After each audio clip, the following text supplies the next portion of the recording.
It was in the year of our Lord, 1602, that we left home and hearth to seek our fortunes in far-off lands, fully aware of the risk involved in such a venture. In spite of all our fears to the contrary, after a long and hard journey, fate rewarded us with a beautiful patch of earth to call our own.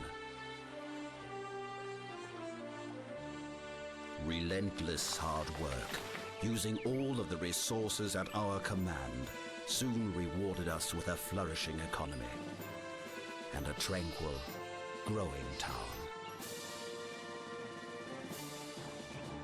Peace and harmony graced our magnificent new homeland, creating an oasis of peaceful, quiet coexistence. Until the day power-hungry men in the nearby land heard of our happiness and prosperity and became consumed with jealousy. Terrible images of relentless slaughter burned themselves indelibly into the memories of our townspeople. As, in the end, there was nothing more worth fighting for, we formed new alliances and closed trade agreements which led our hopes and dreams to new heights. Peace and prosperity soon returned to our land. Now that I have grown old, my young friend, to you I pass the cup of probity. Do as I have done. Seek out and settle new lands, as I once did, in the year of our Lord, 1602.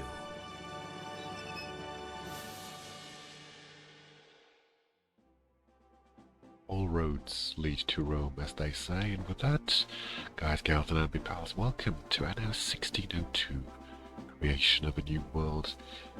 The reason for me starting this Let's Play is pretty easy. A new Anno has just been announced, Anno 117, Pax Romana. So, to celebrate that occasion, I thought to myself, I want to go through the older entries in the franchise and revisit them before the new game comes out. So that's what we're going to do, and what we're also going to do is start on a custom game, which, as you can see, is called Anno and Shell, for the simple reason that we're going to be playing without AI enemies. Choose your flag. The difficulty thereby is, if you check the top left corner, that we're basically going to be starting with no money whatsoever. So if the AI enemies missing is a lack of difficulty, this is where the difficulty comes from. That we have no money to speak of.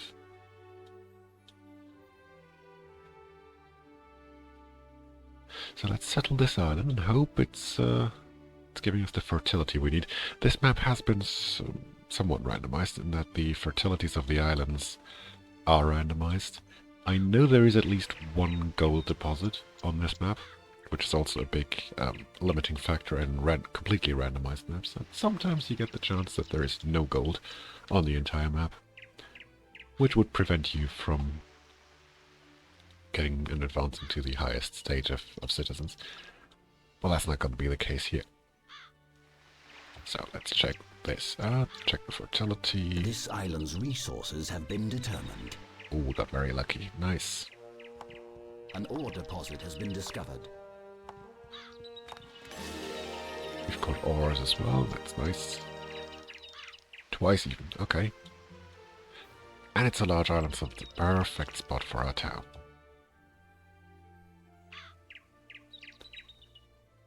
All the way over here. And our town is called Abramsburg.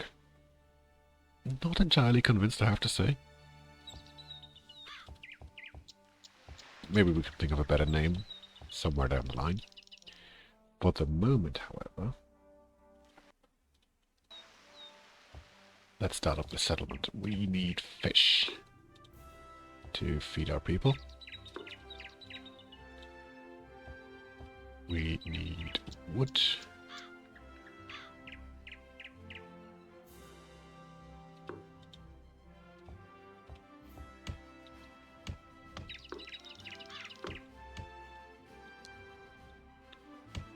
And we need a marketplace for the people to be happy with,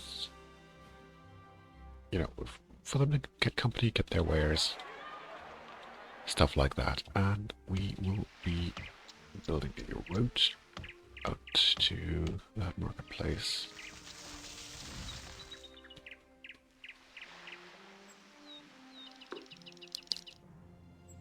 There we go.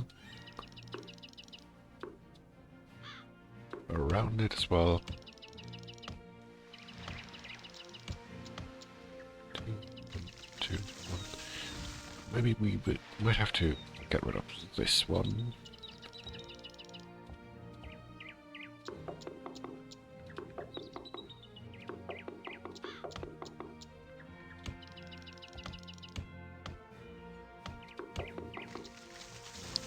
You can see on our balance sheet right here on the right, we're still in the red because we have too few people at the moment, at least. But that's gonna change fairly soon.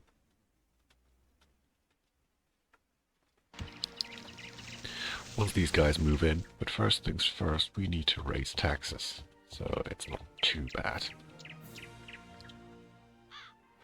And of course we need to wait for this guy to fell some more trees. But while we wait for that to happen, let's quickly recap what I'm about to do with this series. So like I mentioned, Anno 1.17 Pax Romana has been announced, a new entry in the Anno series. As you can probably tell by now, if you're not familiar with it already, Anno is basically a city builder. It's a strategy game. Obviously, a city builder where you basically need to construct a city, you know, a settlement, and supply your inhabitants with all the wares that they will desire. And these guys will desire a lot of stuff. It's less of a military RTS kind of game, more of a logistics kind of game. And starting with virtually no money, I mean, we've constructed very, very limited supply chains and we're already down to virtually our last gold piece. So that's where the difficulty comes from here. And these things will get expensive. If you look at the chapel, for instance, it's going to cost us another 100 gold pieces. Where should we put that? Probably here. But first, yeah, we need more people here to make some money rather than lose it.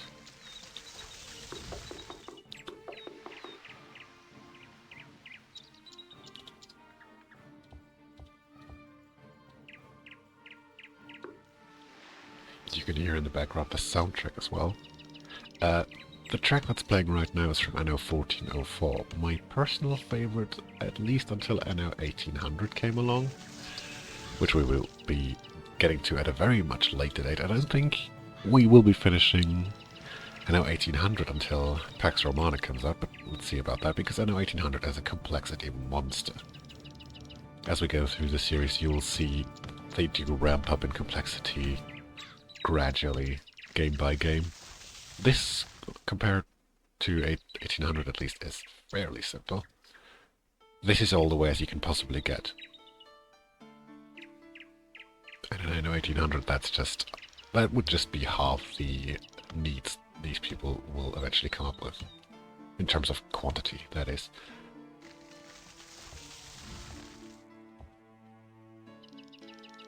But then again, this is from 1998. This was as complex as video games got back in the day, I suppose. We've got 2, 4, 6, 8, 9 houses. I'm thinking 10, 11, maybe 12 houses. It should be enough to get us into the green for the moment, at least.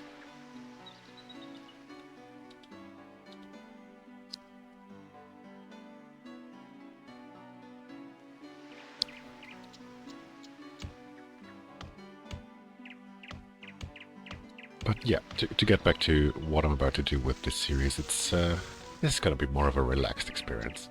Like I said, no military, no AI enemies, no pirates even, as far as I can customize. And I'm not sure if we can customize it in this map, in this game. You can on 1800 and 1404 at least. but it's going to be more of a relaxed experience. The difficulty, as I said, will come from having no money and having to work for everything. To be able to afford everything. That's going to be the difficult thing here.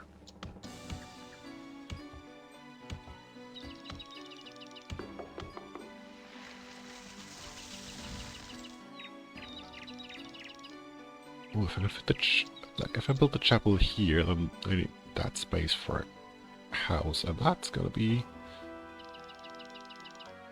pretty much perfect to, you know, get the dirt road here down in a straight line. Should be nice.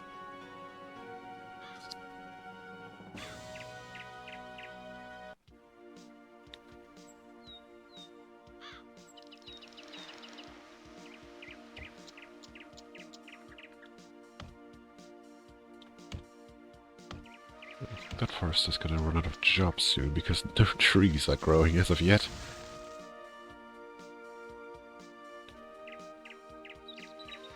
But as long as he can supply us with wood, I'm all happy about it. And there we are, we're in the green.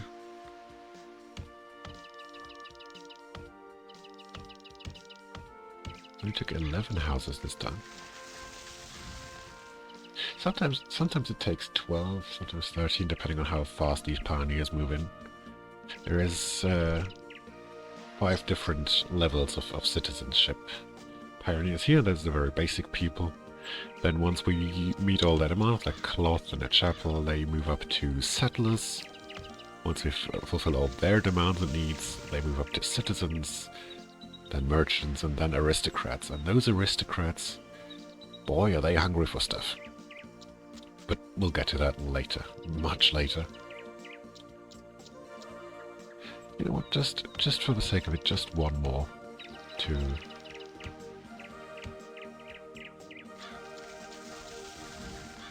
be on the safe side, because +4 on the balance sheet is nice, but if you're down to 17 gold pieces, that's not enough.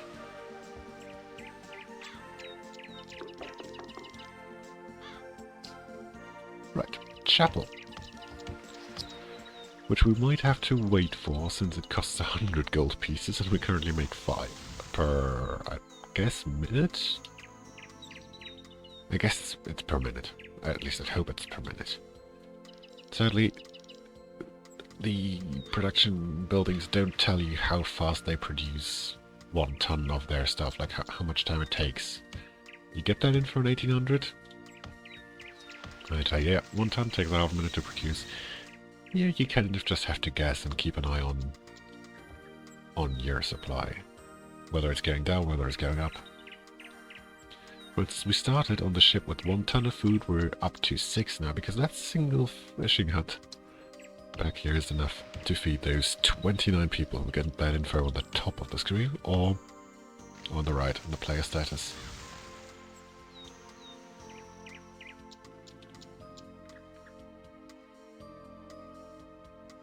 But this is looking good so far.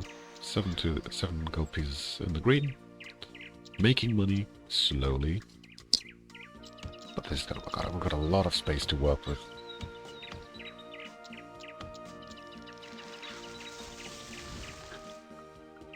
Right, let's speed this up a bit and wait for the chapel. Wait till we have enough money, and I'll see you in a bit. Right, we're almost up to 100. Only a matter of seconds now. That's 99.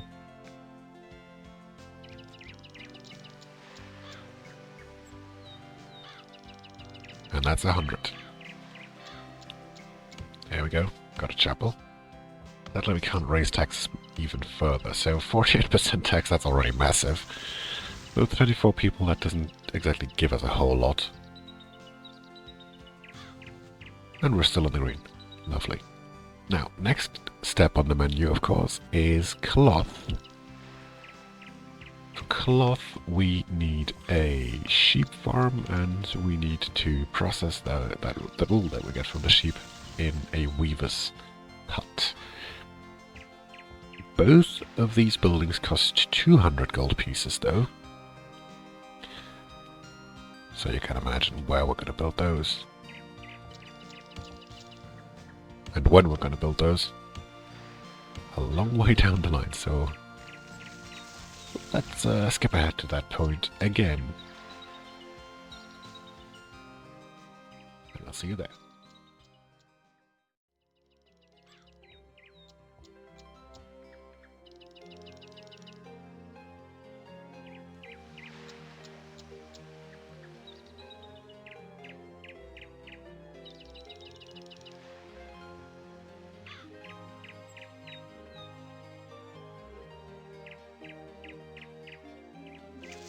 Blimey, that took a while.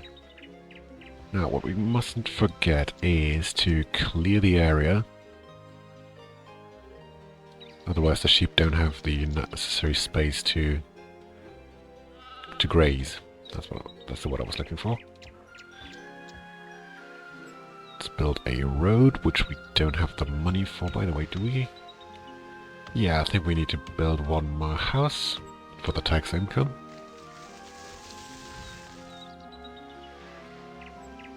Thank God, in the meantime we built up our wood supply, so our warehouses are full of wood.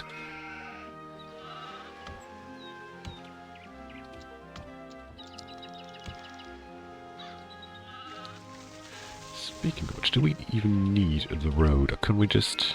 Yeah, we can just put the weaver's hut here.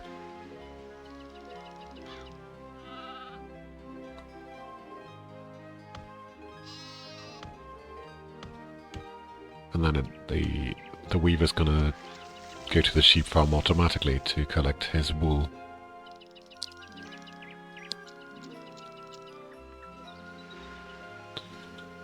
But before that happens, I think we need another time skip, because, again, weaver's hut costs 200 gold to build. We don't have that cash yet, so let's skip ahead and wait for that to happen.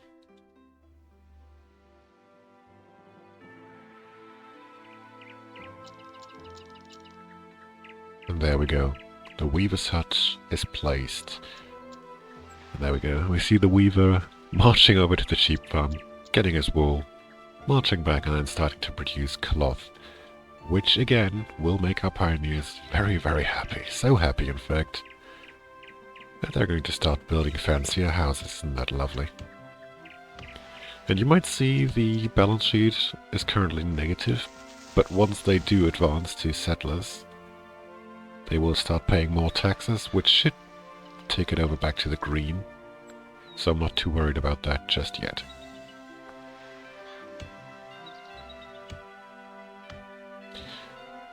What I might want to do though is build a dirt road here so that the transportation is a bit quicker from cloth to the warehouse. But we don't have the gold to do that right now. In fact, we don't have any gold.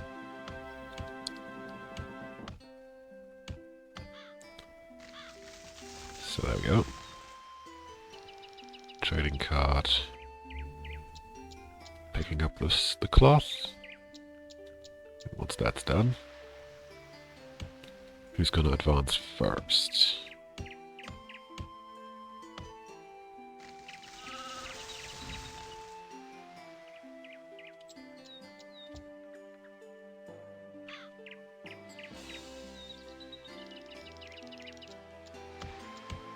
There we go. That's the first one. Settlers are in. And immediately they start demanding liquor. Because of course they do.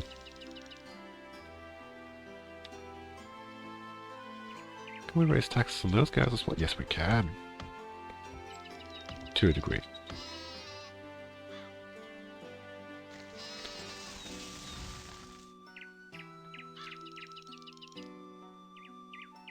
So currently we have 24 pioneers paying a total of 46 gold pieces, so that's 2 pieces per pioneer. The settlers are still lower on that, in that regard, so... But then again, there are more settlers per house than there are pioneers, so that's gonna balance each other out. I think we're gonna end up in the green once those guys start moving in. But for now, let's just appreciate the increased building options we do. We don't have any increased building options even. It's interesting. When's that gonna happen? Certainly not at 7 settlers. But once it does, let's see what we can build. Balance sheet is going back up. People are moving in, people are paying taxes. Basically that's the gist of it. You want people to move in, want people to advance, so they pay more taxes so you can supply... or rather you can pay for more supply chains, which then again lead to you being able to supply more people, which pay more taxes, and the loop continues. That's the idea.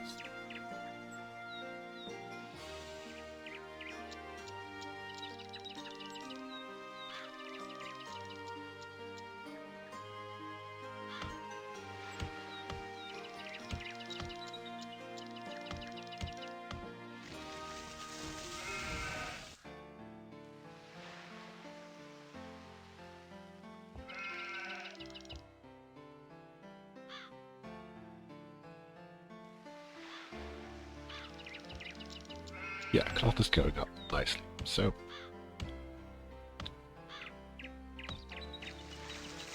and there's another settler house. Balance sheet is going back up again. This is going to be nice. So let's give this some time, because, like I said, they're going to start demanding liquor, and they can start building a quarry. So I think that should be number 1 on our priority list for the next episode. Being able to produce bricks. Then we need to check again, of course, if the tax income is enough for that. Then maybe even once they all advance to the next stage, maybe we could even start producing tools, and then once we can produce our own tools, we should start looking at liquor and tobacco and spices. New demands have popped up, which is nice. So far, we haven't unlocked the farms to fulfill any of those demands. But let's see how that will turn out, and the balance sheet is back to 0. It will go positive very soon. Until that happens, though, I will see you in the next episode, where we will work towards producing bricks, producing tools, and satisfying those needs for liquor, tobacco, and spices, and then trying to see also if we can maybe expand the settlement a bit to pay for all that stuff. So thank you very much for watching this first episode of Anno and Chill. On Anno 1602, we will work our way up through 1503, 1701, 1404, 2070, 2205, all the way to 1800, and then ultimately, of course, 117 Pax Romana. But that is going to be a long story, and it started right here. So, until next time, have a good one, and bye-bye.